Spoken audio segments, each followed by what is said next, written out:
Well, hello, welcome back to our Pubmo Talk, a fireside chat on professional tribes.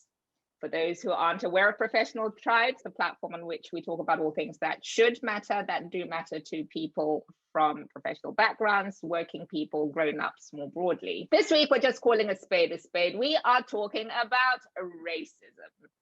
Now, racism, obviously, with an emphasis on the workplace, because that's the space that we're interested in. But we do know that this is a multidimensional subject matter impacting all manner of life segments. So we're going to unpack it. And we thought that we might do it a little bit differently as well, by having a bit more of a focus on the US than the more generic views, because I think that's where we have some of the more topical issues coming out. Now, Yinka's looking concerned already because I don't think I told him that there's a US focus, but it's all right because Yinka's super knowledgeable and will be able to dive right in.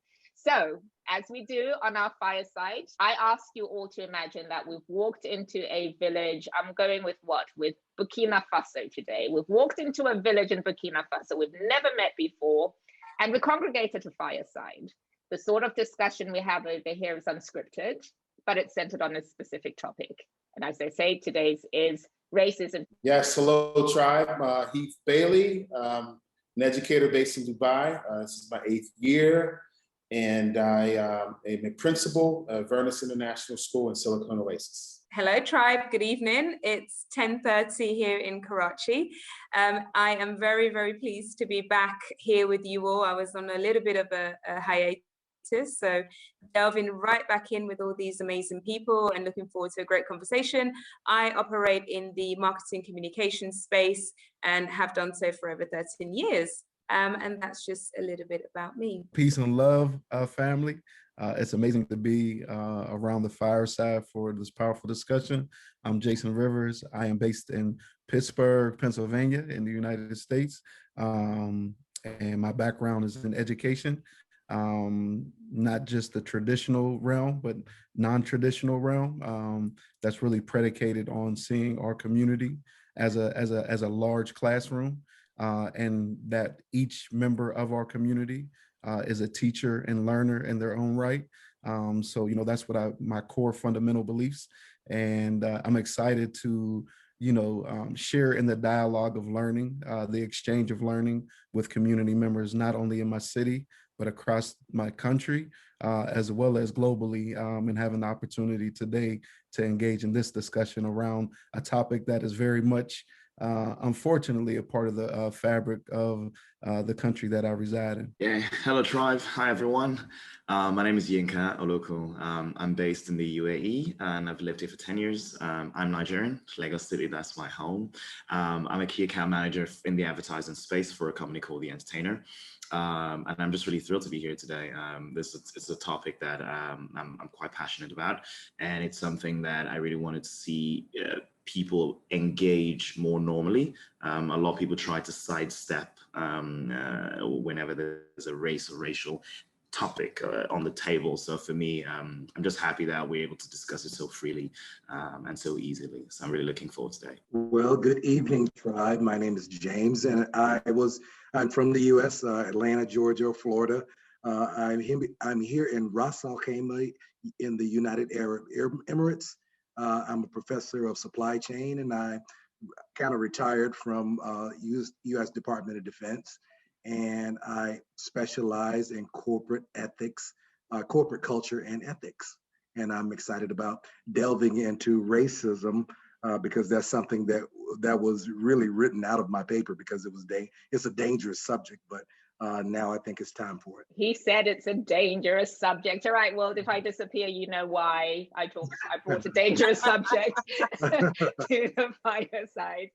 And to those who may not know me, my name is Nyandoro. I am the quintessential chief of tribe of professional tribes, i.e. this is a platform that I'm very passionate about and that I just tend to happen to feature on every week. So without further ado, I'm really very keen to just dive into this conversation. And in crafting this week's discussion, obviously George Floyd is at the tips of many people's tongues still. We've had a verdict where many people would have celebrated globally. If there's anyone on this planet who was unaware of how intense, how horrific racism can be, George Floyd has been the martyr. He's become the poster child for all things racism and the extent to which it literally can cause shockwaves globally. So what does that mean to the professional, right? We can talk about it at a macro level, which is all fair and fine. We can talk about policies, we can talk about laws, we can talk about institutions not quite getting it right. But I actually wanted to talk to the individual. What does it mean for you and I? What does it mean for that person who's maybe diaspora and trying to work their way through a system and just really struggling because they're confronted daily with everything from microaggressions to, you know, those statements that just remind you that you're not one of us or you don't belong here, right through to the more overt, in your face, go back where you come from type statements. So to kickstart today's session, I think we ought to go straight to Jason, because Jason very much occupies this space. I do like to ask odd questions. It's formulating in my mind. I think a fair sort of warm-up question for the whole panel, actually, as a quick yes or no, is whether you've had a defining experience, a defining racially inclined experience that's kind of defined or reshaped your outlook on just social justice, and, you know, something quite personal to you that's really kind of shaped perhaps most of the narrative that you'll share with us today. If so, just a very quick summary of what it might be. Yeah. Okay. Well, I'll go Jason, first. are you up for the chat? Yeah. All right. I was gonna go. Initially Jason? invited Jason. No, go ahead. Go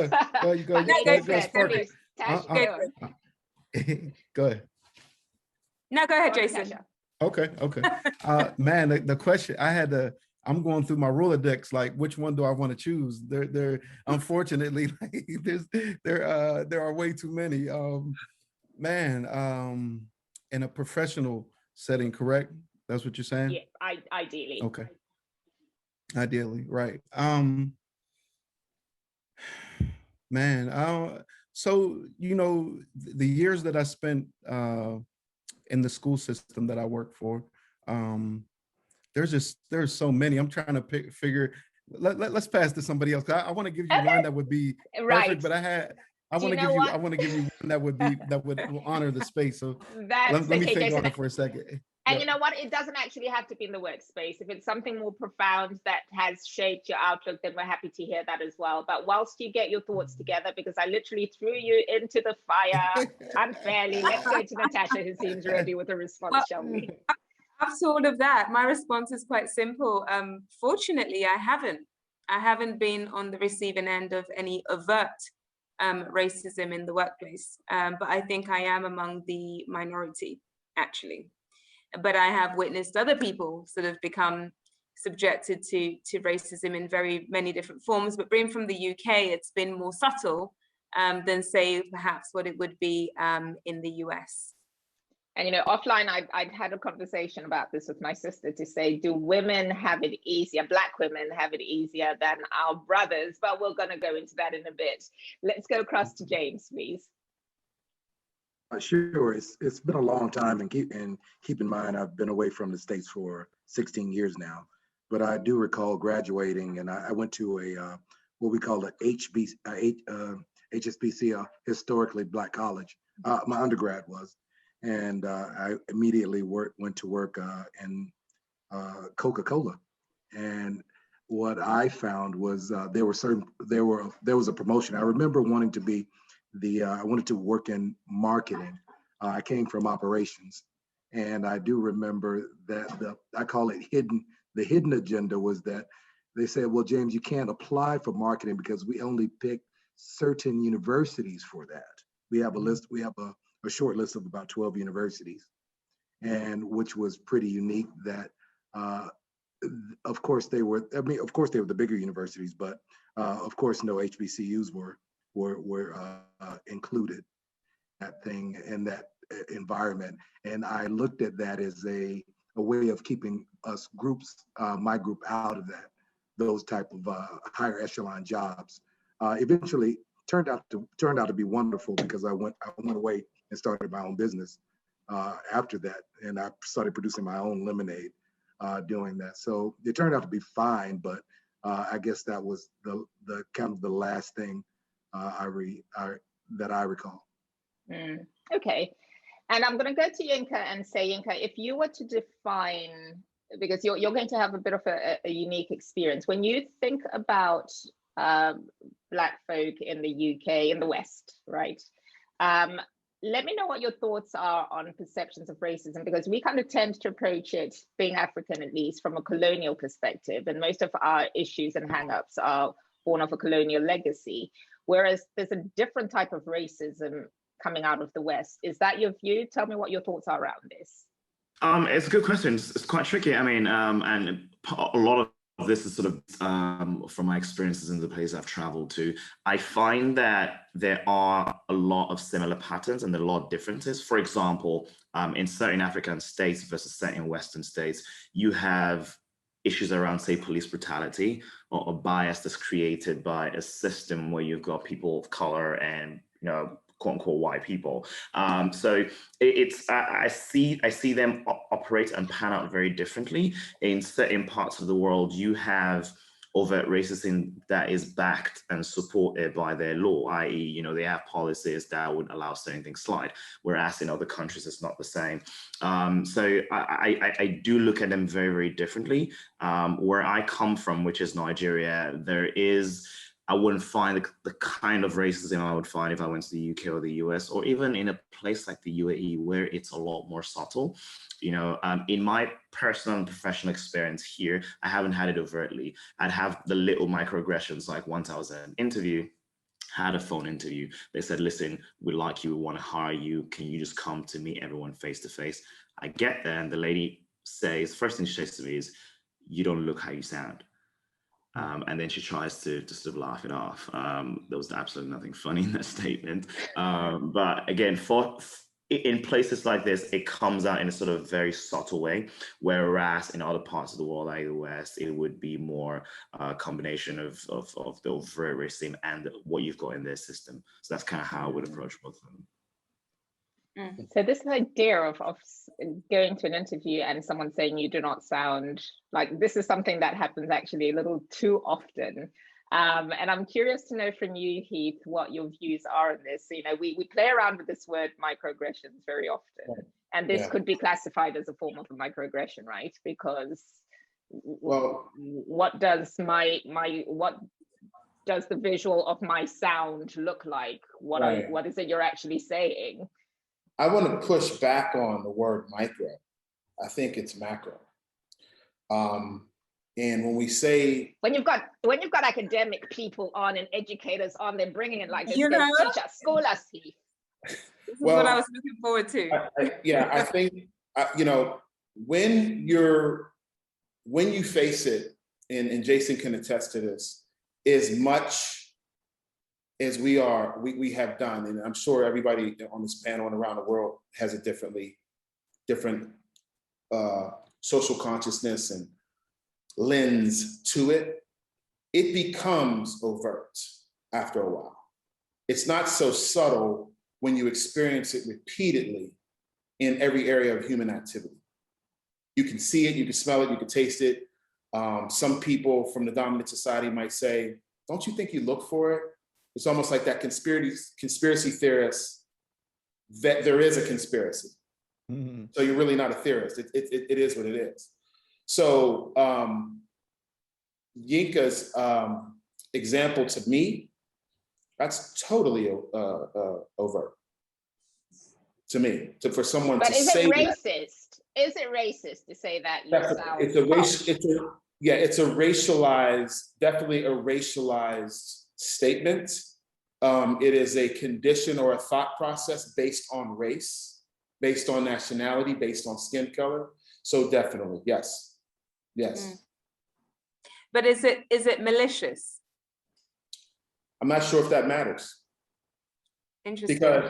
Because if it scars him, if it takes him out of the hiring pool, if it has him thinking, second guessing himself, his intellect, his black body, his skin, his lips, his butt, his nose, if it has him feeling uncomfortable about who he is as a man and who he is as a person, then that's who we need to ask.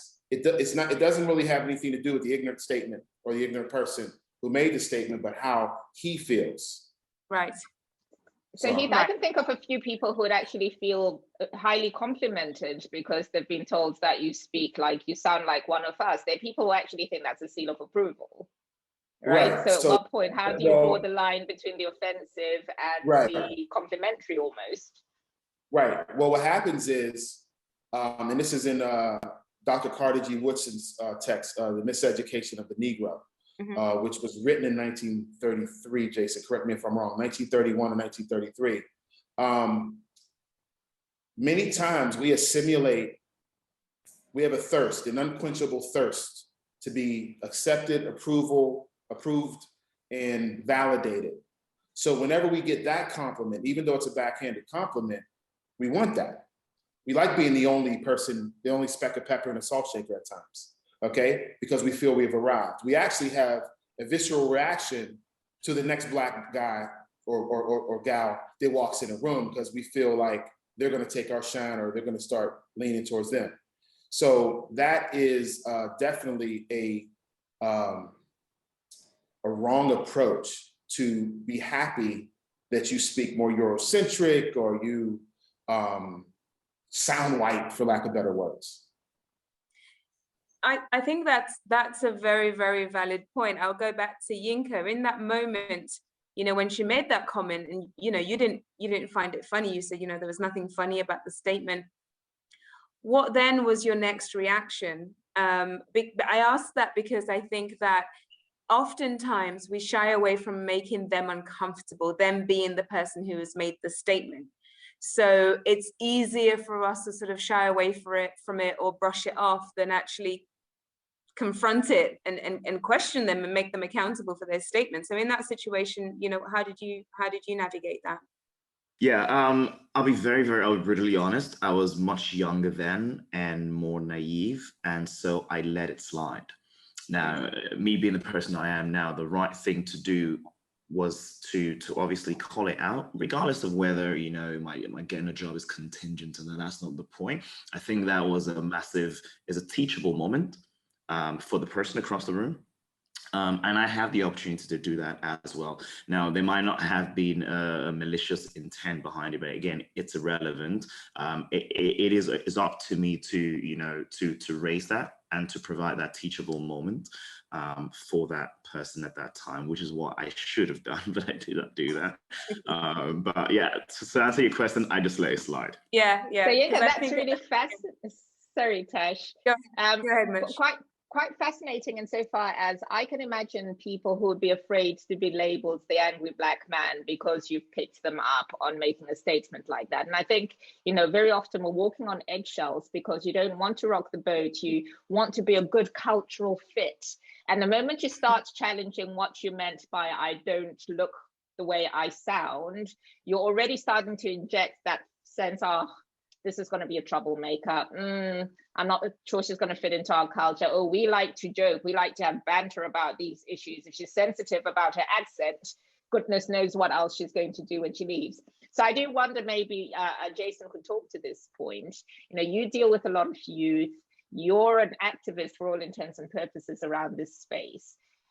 Part of what we like to do on Tribes is really guide the younger audience around how to navigate this space. Yinka talked to this. He was young then. He didn't know quite how to react, so he let it slide.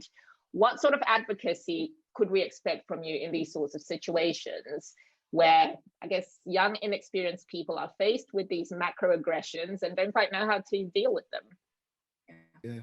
So I think, you know, starting to the point number one, there's nothing like adding language to an experience, right? So when I have language to express and communicate what I'm feeling and affirm what's being stirred up inside the person, right? So like Yinka spoke to, you know, even when we understand the definition of a micro or macro aggression and the different ways that they come out, is that it's more about how it lands and less about intent. And we understand that those signals are very intentional signals that look to level set and remind folks in group settings, especially if we're talking about a predominantly white setting, of where you sit inside of that space. So whoever the majority is in that space, if we're talking about race, gender, any of the other factors of how we enter into space, sexual orientation, there's always a way that the dominant remind the others that you feel othered. And so that's a strategy, the other, as Inka comes into that space. And it's critical that we have our voice and speak truth to it, just based upon how it landed with us. And that's the important stage of it. So with youth activism, and the powerful thing about youth is that if there's nothing more that young people do, they speak their truth, right? Yes. They let you know like what's going on, what they're thinking, how things land with them. And it's oftentimes when we're socialized in certain environments, we're socialized to silence our voice just so we can be accepted, even if it's in a way that it's in some sort of abuse that you take on in those spaces. And so I think it's a profound example. I think, unfortunately, those are realities that happen. They're commonplace in workspace environments, especially ones that are dominated in white perspective, right? So I think, the element of, number one, valuing yourself and your orientation over the space that you're in.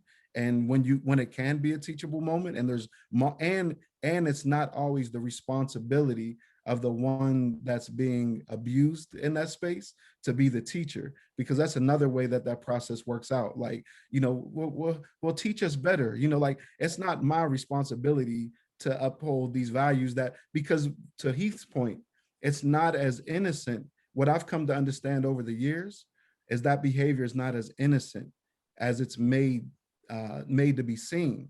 Those are social cues that others are taught in their formal and informal schooling, just like we all go through. So I think the element of speaking on how that lands with you and digging deeper, like, what did you mean by that? Like, it's a great question. Like, let that person, let's unpack what you just said. Why did you say it? And so you don't just get to say it and hee haw about it. Like, nah, like let's break down what you meant by that. And so what I've learned over the years is to honor my own voice, right? And let's ask some critical questions that can lead to discussion in that process, right?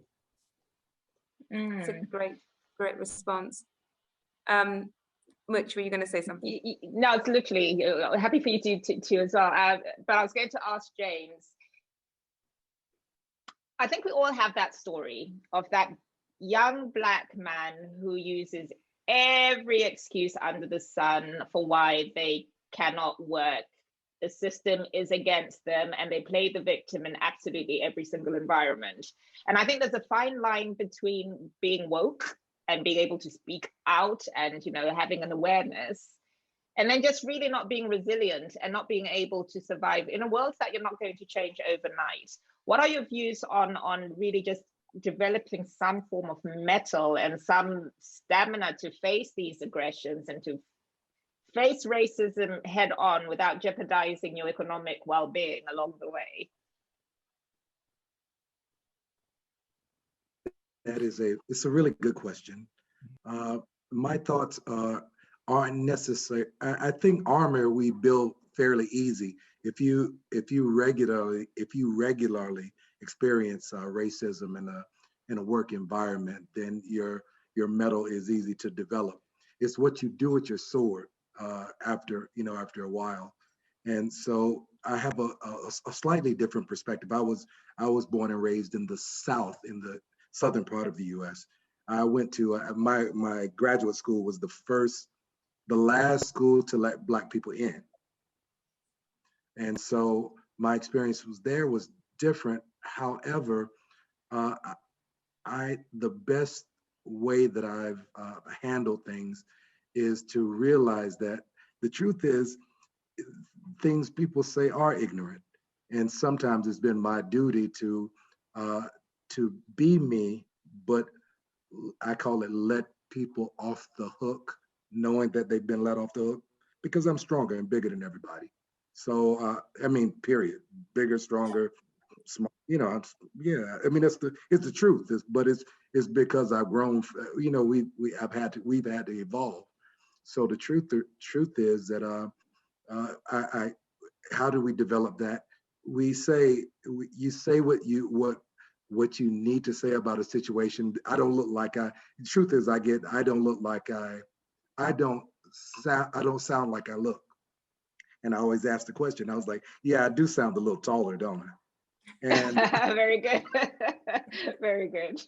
I do sound taller, but at the end of the day, I'm a capitalist, and we are mostly capitalists. Like, this is my first teaching. This is my first job, my first non-capitalism job, but for the most part, I'm there to make folks money, and usually that kind of supersides what the color of my skin is. So usually I'm kind of there to make you and the people around me a bunch of money, and everything else is smaller than that. Mm. Jason, you know what, James, you just made me think of critical race theory, the term that I believe Derek Bell coined called interest convergence. And interest convergence theory is sort of what you described about how you can capitalize. Capitalism is a part of, you can make me some money, so you're on the team, right? You have a seat at the table because you bring something. Yeah. Jason, how does that affect us as a people? There was times in my life, even in the States, where I thought, well, okay, I'm a worker, I'm playing the game, I'm wearing the mask, I'm accepted, and I felt hollow. I felt hollow because I wasn't me. Sometimes interest convergence can have an adverse effect on the person. And I want to know, how do you feel about that? Because, like, once again, we have to work, we have to make a living. Yeah, so thank you for asking the question. And I love that, capitalism can come into the conversation and its relationship with race and racism, right? And so to that point, number one, as the experience in this country where the Black experience, like as defined, literally the word Black being defined by others for Black people, right? So, but the Black experience being one that is always monetized, right? And specifically Black pain, Black culture, Black giftedness, Black trauma. It's at the heartbeat of this country, unfortunately, and more globally than it runs economies across the world. And so when we think about that, right, if at a time one of the major economies in the United States was cotton, and the transition from the Black experience just fully taking place for what cotton production once provided. And so when you look at systems across this country, and I would even critique across the world, the monetizing of the Black experience, whether we're talking the legal system, like if we were to sit at a courthouse, you see every element of that space is finding, its space economically off of the pain or the experience of Black people, from the judge to the lawyers to the bailiff at every element, it's somebody that has a job off of the trauma. And it's interesting. The irony is that capitalizing on that experience, when you look at those that run these mega institutions in this country, you find that there's relationship across industry, right? So those that run the music industry that influences behavior in Black community oftentimes have hand in other spaces, right? For instance, the prison system, so one that runs the music industry that's encouraging artists to talk about certain things that young people love to hear and are influenced by, also has a hand in this thing called the prison industrial complex, right? And so that hand produces, we make money here you support the artist, we're encouraging behavior that will allow you to eventually to end up in this space. So we make money off of you in that space. And in order to get to that space, you got to interface with the judge and everything else in between. The education system, that's the same way. The medical system, at every facet, capitalism plays out, right? And the relationship between the Black experience and capitalism is phenomenal, and I think one worth great critique. And how, to Heath, to your point, how are we able to take care of ourselves, take care of our family, take care of community, when oftentimes we're in spaces that would require you to get career, to get job, in spaces that ultimately can lead to, even if it supports your individual success, can lead to great harm for your people or for your community. And that's an interesting dichotomy between those worlds. Jason, before we move on, you just described, or you just highlighted to me, and I already knew this, but you made me revisit why Cardi B met with Bernie Sanders during his presidential campaign 3 times. Mm-hmm. And it's because of that influence. Absolutely. And he's 78. Yeah.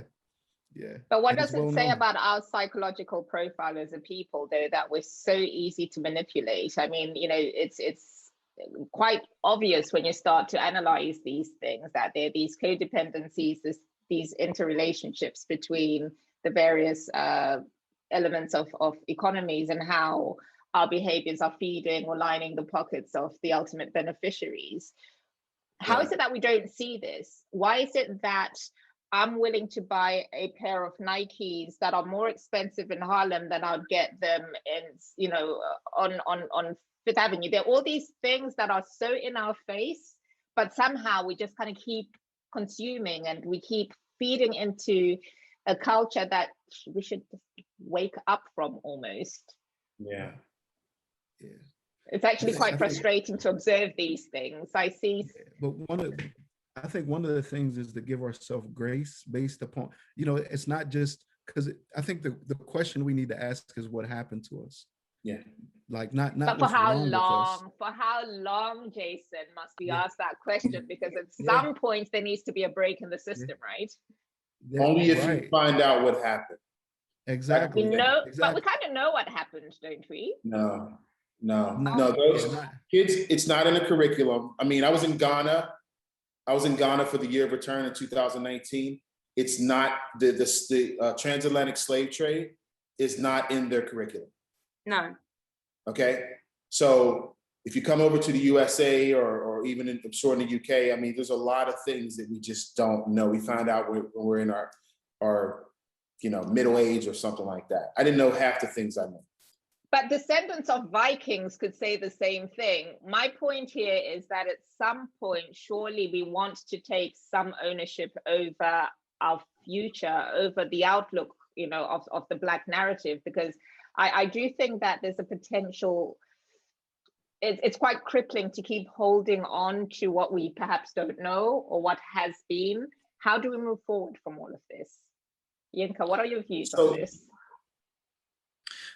For me, it's interesting. It's almost like you just took those words out of my mouth. I noticed that when I went to certain parts of the world as well. So a big part of it is being taught the correct, or being taught history, right? And that obviously it comes from the educational system, because in a lot of setups, you don't even have a situation where family members can offer that knowledge, and at that point, maybe the kids not curious enough, they don't have the resources to do that. So that part is critical. There are families that can tell you their ancestry all the way to hundreds of years ago. Where I went to school in Nigeria, we had certain times that we were just taught that we started as a people in 1904, in the 1900s. What were the people in our land before that doing? No one really gives you an emphasis about that. So your whole story starts from sort of when, the Europeans came and Christianity, et cetera, et cetera, et cetera. What did our people believe in before Christianity? No one talks about that, So it's almost like you've got a truncated version of your history. That's one part of it, which is the learning. The other bit is the unlearning and the conditioning.